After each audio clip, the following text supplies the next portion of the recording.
Hi, Statesman Nation. We're sitting down with Jake Cadle as we preview the 2025-26 women's wrestling season. Coach, before we talk about this year, let's backtrack, talk about last year.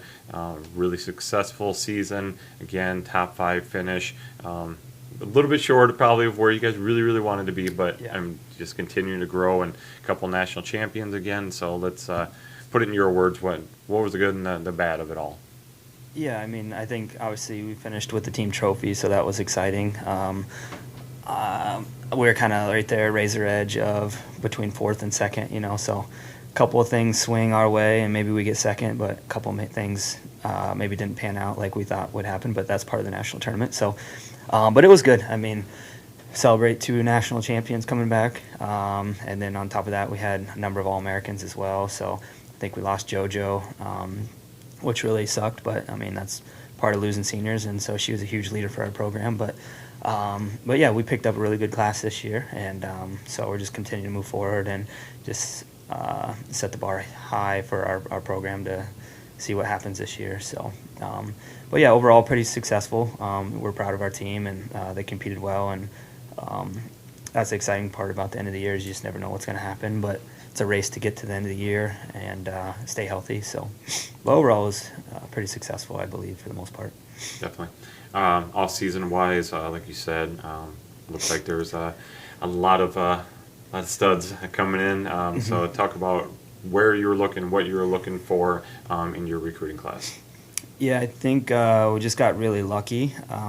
You just never know what you're going to get till they get on campus, and so yeah, I mean you can go through the recruiting process, and sometimes you might end up with a couple of chameleons that you think are not what you anticipate. Whether it's not the culture you thought or something like that coming in. So, but yeah, we just got really lucky. We just got a really good group of girls coming in this year, and so that's been the most exciting thing for us is, or at least me as a coach, is just this incoming class has just been incredible, and just they're always in the room and things like that. So.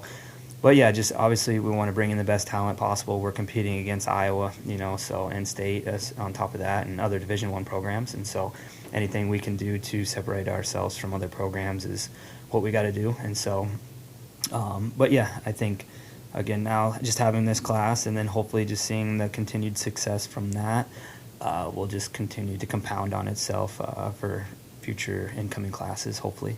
Sure. So. Okay, let's break down the lineup, 103 and up. Yeah, let's say 103, we have, as of right now, I think it's Olivia Atkins returning. She dang near should have been an All-American this past year. She could have definitely been an All-American. We had a really close match there, 1 match away from the blood round. Girl she could have ended up placing, so she's very talented as well.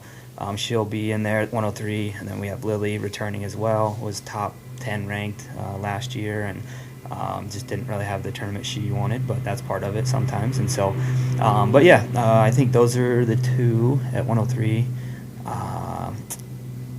We have Kiara Torres as well, and so she is an incoming freshman, very talented as well. So excited to see her development and how she does. But 110, we got a number of individuals. We got Taya returning as well, national qualifier for us 2 years ago. Had a really good couple years with us, and then I think she'll be at 110. We'll have Avi in there as well. We'll have Ashine coming in as well, and then Rihanna Utterback will probably be in 110, 117 when she gets back on campus, and so we have some good partners there. 117 will be Christy returning, national champ, coming off a U23 bronze medal, and then we have I believe Sylvia will be in there at 117 as well, maybe Kylie Bustos. 24, we'll have probably Vicky, incoming national finalist in the NCAA. She'll be probably 124, 131, somewhere in that range. And then we'll have super excited for Tati Paragas from Hawaii. She's very, very talented, incoming freshman that I think she's got a ton of development that we can work with, and so excited for her. And then we'll have a couple others within there.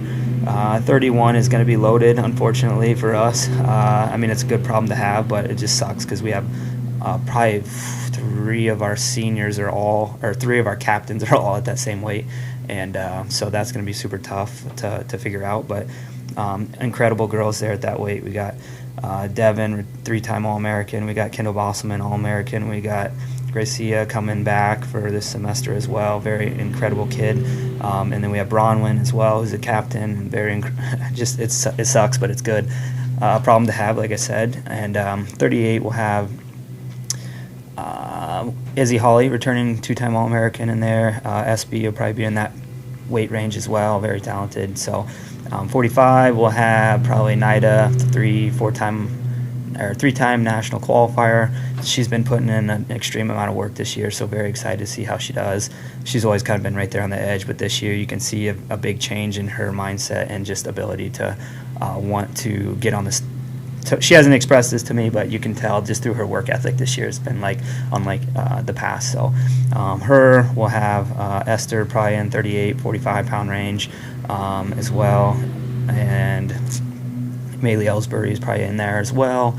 And then probably I'm assuming there's a couple other girls off the top of my head that just depends on what weight range they go. 60 is going to be another pretty big weight class for us. We got quite a few girls there.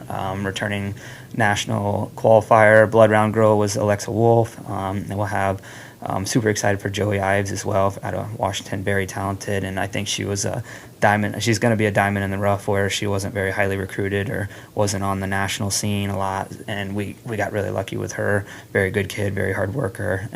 Comes from a good program, all the good recipe for success. And then not sure where Piper will end up at. She might be in 60, might be at 80.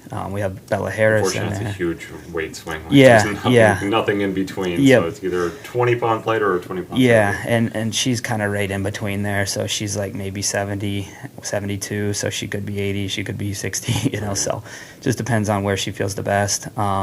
And so she might be in that range. And then Kylie Eastwood, senior, returning. She's a national qualifier in the past as well. So we got a lot of really good girls in there. Naomi Templeman as well. And then 180 we'll have potentially Piper. We'll have Emma Villa coming in as well as a freshman. She's very, very talented. That girl could be pretty good as well. And then we'll have, just kind of depends on where the weights shift. And then 207, Phoebe, she's been putting in a lot of extra work this year, so excited for her to see how she does. And she's in the rankings this year, which is exciting. And then we'll have Dee Dee as well from California. She's pretty talented, freshman coming in, state placer in California. And then we have Daisy in there as well. And then, again, just kind of depends on where people end up in the lineup, but long answer. Yeah. Well, a lot of names out there. A lot Yeah. of people are really excited to see. And again, it's just see how the year sorts out. But yeah, a lot of depth, obviously, to be excited about. Okay, let's talk about the schedule. Probably lines up pretty similar to what we've done in the past. One big difference, I guess, is the Soldier Salute out. That's a meant only now. Yep. So they replaced that with the For Her duels. Yep. It's a smaller little duel, if I've seen. Yep, It correct. doesn't seem like a lot, but really talented teams. So Yep. talk about a couple highlighted meets. Obviously, bringing Grandview here is going to Yep. be exciting. Yep. But yeah, just talk about a couple things that are really exciting for the schedule. Yeah, first semester, I was just kind of looking at it. I got to go back and see what we did last year. I feel like we don't have a ton on the first semester schedule, which is, whether it's good or bad, it's all good. But obviously, a big one is going to be Missouri Valley. That's always the biggest one at the beginning of the year. We're going to go to Simpson this weekend. It's close, so it'll be a lot more beneficial for our budget.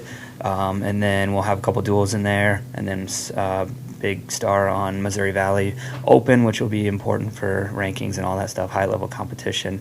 And then Grandview will be right there beginning of December. He'll be at home, which will be, obviously, that's in-state. One of the biggest stars on the schedule always, so it's just a good rivalry, and they have a good team always, and so it's exciting. So, and it's at home, so that'd be cool too. So we'll have that this year, and then we'll go to the North Central Open, or Invite this year, which is, we haven't done that before, and that's more of an NCAA program tournament, but you just still a lot of really high-level competition there, and a lot of really good NAIA programs go to that too. So excited to see how that goes this year. We'll bring a smaller group of girls to that, and then second semester, we'll kind of come back a little later, like you're talking about. This will be honestly my first time having I guess a Christmas break kind of. Even since we've been in college, it's always been the norm for us to come back right after Christmas. But because we had the Midlands, or now because we had the Soldier Salute, but they got rid of that this year for the women's side of things and replaced it with the 4 hurdles you're talking about. So that'll be kind of a little bit of a change for us, as we get to come back kind of right after New Year's Eve or New Year's Day this year, which will be a little bit more break for the girls, which will be good for them to be home a little bit more, and then also good for us as coaches. We get a little more of a break there. So, which, like I said, we've never really had. So take advantage of that. But yeah, we'll come back. We'll have 4 hurdles be beginning of February. It's kind of a mini dual tournament between NAI and NCAA, which is exciting. So yeah, I like the format of that. All the top NCAA programs are on that, and then from what I understand, winner will wrestle the winner of the bracket, second will wrestle second, and then you'll cross-reference there. But so yeah, there'll be some good matches in that side of things against some teams we normally wouldn't see. So, and then obviously I think Life will be in there too, so it'll be a good test. If we don't see them at national duels, we get another shot at them at that for her duels, and then getting prepped ready for to make those adjustments for the national tournament. So. And then, yeah, we'll have a couple big duels there second semester, and then just getting prepped for conference and nationals. So yeah, and we totally glossed right over, but we are going to host a tournament as well. Yep, correct. So I'm sure that's one where you're like, try to get as many Statesmen out on the mat at home as for we sure. can. January 18th? Yep. So it should be a 3-day weekend there with our holiday weekend with MLK Day on Monday. So yeah, super excited obviously to host that this year. Obviously William Penn does an incredible job, so I think there's a lot of appeal hopefully to try to get some of those programs in to see the production value that they do here, which is incredible. So and then we're just trying to partner with some people to make our tournament more special than others based on whether it's awards or whatever that looks like. So the light show or whatever it is. So yeah, we just want to put on a really good product this year, and then hopefully attract more teams that they want to be a part of something pretty incredible. So that's kind of the name of the game this year. I don't know how much attraction we'll get this year, but hopefully, like I said, we'll build on it for next year. For sure. So. All right, let's talk about the conference. It's probably more than 3 teams, but it really seems at this point it's 3 teams with us, Grandview, Missouri Valley. Could be some dark horses in there. Yeah, for sure. But just to kind of talk about where you figure the Statesmen to fall in there, and just the strength of the schedule, or the strength of the conference, excuse me. Honestly, the conference, from what, I mean, we obviously pay pretty close attention to what's happening in the conference and things like that. So it's going to be pretty dang tough. It gets tougher every year, like some of these other programs that are starting to get it more established or starting to get in some good recruits. And so it's going to be a tough tournament this year, and that's why we got to stay on top of our end of things so we don't fall down the ladder. But yeah, there's, like I said, there's some incredible teams out there that are going to be a little bit better than what we think. And so rankings preseason wise isn't very what's the right word? Representative, of what the teams actually are this year. So they didn't put freshmen in this year. They didn't put in international athletes and things like that. So it's going to be pretty tough. Where again, Central Methodist is going to be, they're going to have a good team actually, and then Baker's always got a big roster of a bunch of talented girls. So Missouri Valley is always obviously talented, and so we just got to focus on our team getting better, and that's the important thing for us. And so can't put too much, I mean, at the end of the day, we want our girls, we're working to focus on our girls and stuff like that, and we know the effort and work they put in, and so it doesn't really matter on that side of things as long as we continue to develop our girls. So, but yeah, it's going to be tough as it is every year, and it's getting only tougher. So. All right, well, you kind of alluded to it, what's going to take for success, but yeah, let's throw a bow on it. To reach your goals, what do you guys have to do? Just stay healthy. I mean, the team chemistry is better than it's ever been before as a coach for me, so that's exciting. So that's always a piece of the puzzle too, and so I think that'll help. But yeah, just staying healthy. And our girls, like I said, this year the exciting part is they are always in the room, so that's something I haven't really had before as well, and so that's exciting. So especially the incoming class, like I said, they're in the room a lot and they want to get better, so that's the exciting part for me as a coach. So yeah, those girls are putting in the work. They'll continue to get better, and we're just excited to be able to compete, to see where we're at and go from there. So But yeah, that's kind of the majority of the stuff. We just got to keep putting in the work and getting better and stay healthy is the most important thing. So, and again, this year, knock on wood, we have been pretty fortunate with the injury side of things where we haven't had any crazy stuff happen like in the past, which has been a blessing, I guess. Yeah, sure. Well, let's hope that it stays Yes, that way. we got to for keep sure. it that way. Yeah. All right. Once again, Jake Cadle, head women's wrestling coach here at William Penn. They open up the season Saturday at the Simpson Luther Hill Invitational. So opportunities to catch the team. Actually, you guys are at home next week against Baker. So it's a few opportunities before the Hard Championship as well as the tournament that we'll be hosting in January as well. So come catch the ladies on the mat. Everything William Penn on statesmanathletics.com as well as all of our social media channels, WPU Athletics. So thanks, Coach. Appreciate it. Yeah, and, thank you. Best of luck this season. Appreciate it. Thanks.